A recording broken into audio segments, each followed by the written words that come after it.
Magical काटेपूर्णात तब्बल 3 महिन्याच्या विराहानंतर भटकंती करण्यात आली। याबाबत सविस्तर ऐकूया चंद्रकांत पाटील यांच्या शब्दात। तब्बल 3 महिन्याचा विरह सहन करून आज माझ्या आवडत्या जंगलात सकाळीच गेलो। सोबतीला 2 चालती फिरती विद्यापीठ होती। एक फोटोग्राफीचे चालते बोलते विद्यापीठ म्हणजे श्री चंद्रकांत पाटील व दुसरे spider expert doctor Milind Shirbhate. Katepurna अभयारण्याच्या गेटवर सर्वात पहिले दिसला तो कोरोनाचा बॅनर। त्यावरची माहिती वाचत असताना गेटवरच माणूस तोंडावर मास्क लावून बंदुकीसारखे थर्मामीटर घेऊन आला व आमचे तापमान घेतले व प्रवेश शुल्काची पावती फाडली। तसेच हातावर तीर्थ म्हणजे सॅनिटायझर देऊन हात स्वच्छ करण्याची सूचना केली।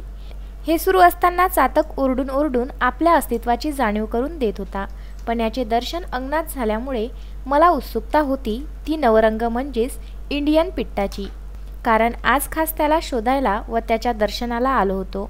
काटेपूर्णाने आपले रूप पूर्णपणे बदललेले होते। हिरवी कंच साडी नेसून वनराणी सजली होती। हिरव्या रंगाच्या विविध छटांची कलाकृती जागोजागी दिसत होती। मध्येच पिवळा धम्मक बहारा आपले अस्तित्व दाखवत होता। फुले व लांब शिंगा लदबदल्या होत्या। काटेपूर्णाच्या नेचर ट्रेलवर फिरताना तुम्हाला एका बाजूला पाण्यावरच पक्षी तर दुसऱ्या बाजूला जंगलातले पक्षी दिसतात। मी नवरंगचा शोध घेत झाडावर बघत समोर जात होतो। तेवढ्यात मला स्वर्गीय नर्तकची मादी दिसली। मी मिलिंद सरांना आवाज देण्यासाठी वळलो तर तेच मला खाणाखुणा करून बोलताना दिसले। मी पाहिले तर पाटील सर व मिलिंद सरांचे कॅमेरे जमिनीवर काहीतरी टिपण्यात मग्न होते। जवळ जाऊन पाहतो तर काय, एक डुरक्या घोणस जातीचा साप एका सरड्याला गिळत होता। मी थक्क होऊन पाहत असताना मिलिंद सर म्हणाले की तुम्ही याच्या बाजूने गेला पण तुमचे लक्ष झाडावरती होते। आम्ही सोशल डिस्टन्सिंगच्या नियमांचे पालन करीत ते दृश्य पाहत होतो।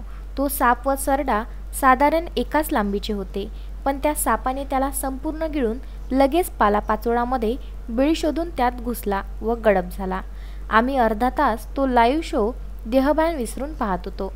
जंगलात गेल्यावर नेहमी मोठे प्राणी बघायला मिळाले पाहिजे हा हट्ट नाही धरायचा।